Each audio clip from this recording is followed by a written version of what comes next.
You asked, we delivered. Here it is, a new versus video, and it's a fight between the vehicles of a rank that rarely gets as much love as the top tier. Here they come.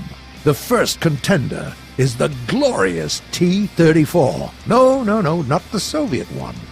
The American Heavy. Its rival is the Carnarvon, a British heavy tank. These two have a lot in common. They both weigh around 60 tons. They both sit at BR 6.7. Both are prototype vehicles. While the American was designed to fight German armor, all those Jagdtigers and Tiger II tanks, the raison d'etre of its British counterpart is a bit more specific. The Carnarvon was developed as a response to the Soviet IS-3 tanks as a part of the Conqueror initiative. However, the project ran into hurdles galore, and eventually a new tank's hull was combined with a Centurion turret to give the Carnarvon as we know it. Let's start by comparing their armor and overall survivability. They are more or less of the same size. The British vehicle is a little longer and has a wider frame, but also has a slightly lower profile. Okay, armor it is then. The front of the T-34 is protected by 102mm of cast steel, while the Brit has 127mm of RHA there instead, and sloped at a bigger angle. Furthermore, in the case of the Carnarvon, there are an additional 100mm of steel right behind the main armor, meaning that in the best-case scenario, when being hit in your toughest spots, there are around 300mm of armor protecting you from enemy shells. All the while, the American tank gets only 203mm. On the other hand, the armor of the T-34 is distributed more evenly, so to say. The tank doesn't have as much armor in the front, but it has significantly more armor covering its sides, its rear, the backside of the turret, and also its roof, making it less susceptible to attacks from above. Ooh, that's a tough one. Looks like both contenders have decent armor. Okay, what about overall survivability then? Well, that's where the T-34 takes the lead. It simply has a crew of 6. All the while, the Brits have only 4 tankers in their vehicle. 2 more crew members is quite an advantage in the battle. Okay, moving on to mobility. The T-34 weighs almost 66 tons. It's also equipped with an 810 horsepower engine, meaning that we get a bit more power than 12 horsepower per ton. The British engine outputs the very same 810 horsepower, but the tank weighs 5 tons less, giving it 13 horsepower per ton. It's not a big advantage, but an advantage nevertheless. Maybe that would translate into slightly better mobility. Let's check it out.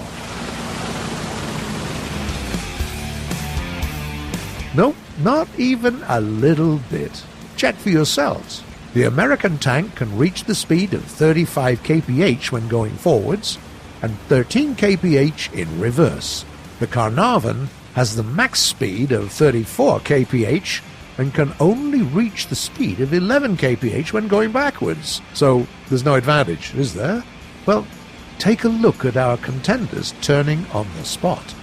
The British vehicle is considerably faster than its American rival, earning the British team a point. In combat conditions, the ability to turn around quickly is more important than being able to squeeze an extra kilometer per hour out of your tank when going in a straight line. Finally, let's talk about firepower. The American tank has a fearsome 120mm gun that mostly uses solid shot. The British Heavy is armed with a 20-pounder that favors sub-caliber rounds. They have more or less the same penetration rate as the American shells, but boast better ballistics and velocity. 1,200 meters per second versus only 960 meters per second. Furthermore, The T-34 takes almost 15 seconds to reload, while the Carnarvon can make another shot after only 6.3 seconds of delay. If we also consider the fact that the British tank comes with a stabilizer, we have to conclude that it allows for more convenient and precise shooting. And it's not that the American vehicle doesn't have its perks in the field. It is outfitted with 3 12.7mm machine guns that allow you to easily deal with any flyers and lightly armored ground targets, including those pesky Italian vehicles. Still, that's not enough to beat a good main gun. 2-1, and it's a win for Britain. If we compare these two vehicles, Carnarvon is a bit more like an MBT. It has sturdy armor in the front, decent mobility, a punchy gun, and a stabilizer. All of that allows it to be effective both in offense and in defense. The T-34 is completely different. It's a proper heavy, giving you a taste of more unhurried and deliberate gameplay. It can survive most attacks coming from anywhere, and that includes attacks coming from above. Which one is your favorite? Maybe you'd pick a completely different heavy at this BR. Please, tell us what you think in the comments below.